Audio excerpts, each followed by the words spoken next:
अस्सलाम वालेकुम friends, drama serial मुझे कबूल नहीं है में आज की एपिसोड में सलमान और उसके पापा मिलके अरसलान को गोली मनवा देते हैं।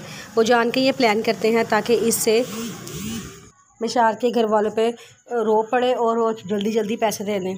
जब सलमान को अरसलान को गोली लगती है तो सारे बड़ा रोना शुरू हो जाते हैं। उसकी मामा फ़ोन करके बताती हैं कि मेरे बेटे को गोली लग गई है, आप लोगों ने पैसे देने से इनकार कर दिया था ना, जिनका कर्ज था ना उन्होंने गोली मार दिया, अब खुश हैं आप। जब उनके घर में ये खबर पहुँचती है तो सबको बड़ा गुस्सा आता है। मारिया और उसके बहन निशाल दोनों बहुत ऊंची ऊंची रोशी होती है। निशाल अपनी बहन को बहुत मारना शुरू कर देती है, कहती है कि ये सब कुछ तुम्हारी वजह से हुआ है, ये सब कुछ तुमने ही किया है। अगर तुम उस दिन वहाँ जाती पैसे देने के लिए और उनका कर्ज अदा हो चुका होता तो आज ये सब कुछ ना होता। मारी कहती है कि मैंने ऐसा कभी चाहा ही नहीं था, आप कैसी बातें कर रही हैं, मुझे क्या पता था कि वो इस हद तक मामला चला जाएगा। लेकिन निशाल नहीं मानती, वो बड़ा गुस्सा होती है, रोती रोती हॉस्पिटल चली जाती है। वहाँ जाकर देखती है तो अरसलान से पता करती है। अरसलान की तबीयत थोड़ी सी बेहतर होती है तो वो थोड़ी सी मुतमईन होती है। घर में माया सबको समझाने की कोशिश करती है कि मेरा कोई कसूर नहीं है, मुझे तो पता भी नहीं था सारा बात। लेकिन उसकी दादी माँ उससे बड़ी बदतमीजी करती हैं और कहती हैं कि तुम चली जाओ यहाँ से, तुम्हें तो हमारे मसले मसाइल की कोई परवाह ही नहीं है, तुम्हें सिर्फ अपनी ही पड़ी रहती है, जाओ जाके अपनी ज़िंदगी जो जियो, तुम्हें क्या लगे हम में से कोई जिए या हमारे आगे से। वो कहती है कि नहीं है दादी, ऐसी बात नहीं है, आप तो कम से कम मुझे सही समझे, आप ही मुझे गलत समझ रही हैं तो सारे ही मुझे गलत समझेंगे। लेकिन उसकी दादी इसकी बात नहीं मानती और उसकी मामा से कहती है लाओ सारा जेवर मुझे निकाल के दो, हम अभी ज्वेलर की शॉप पे जा रहे हैं, मैंने सलमान को फ़ोन कर दिया है और सलमान और हम सब चलते हैं।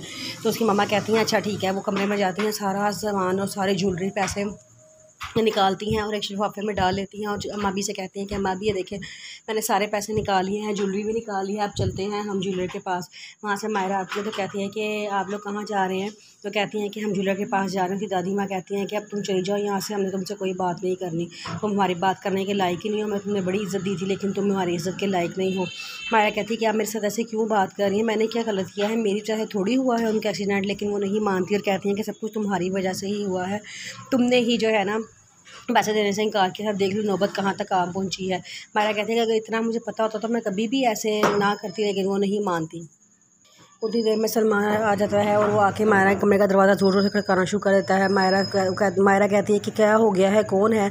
मायरा दरवाज़ा खोलती है तो वो कहता है कि कमरा लॉक क्यों किया हुआ था, मेरे साथ यहाँ पे कौन था। मायरा कहती है कि मैं अकेली ही थी।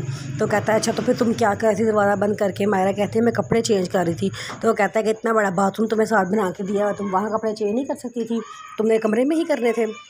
मायरा कहती है कि मैं यहीं पे कंफर्टेबल होती हूँ। तो कहता है अच्छा चलो मैं आज जा रहा हूँ ज्वेलर के पास तुम लोगों के जेवर बेचने के लिए। मायरा कहती है तुम मुझे क्यों बता रहे हो। कहता है मैं इसलिए बता रहा हूँ ताकि तुम तो इनकार करी थी ना कि हमें जेवर ना मिले। मायरा कहती है कि बार बार इस बात को दोहरा के आप मुझे शर्मिंदा ना करें। ये कह के सलमान जेवर लेके चला जाता है अपनी मामा सबको लेके साथ।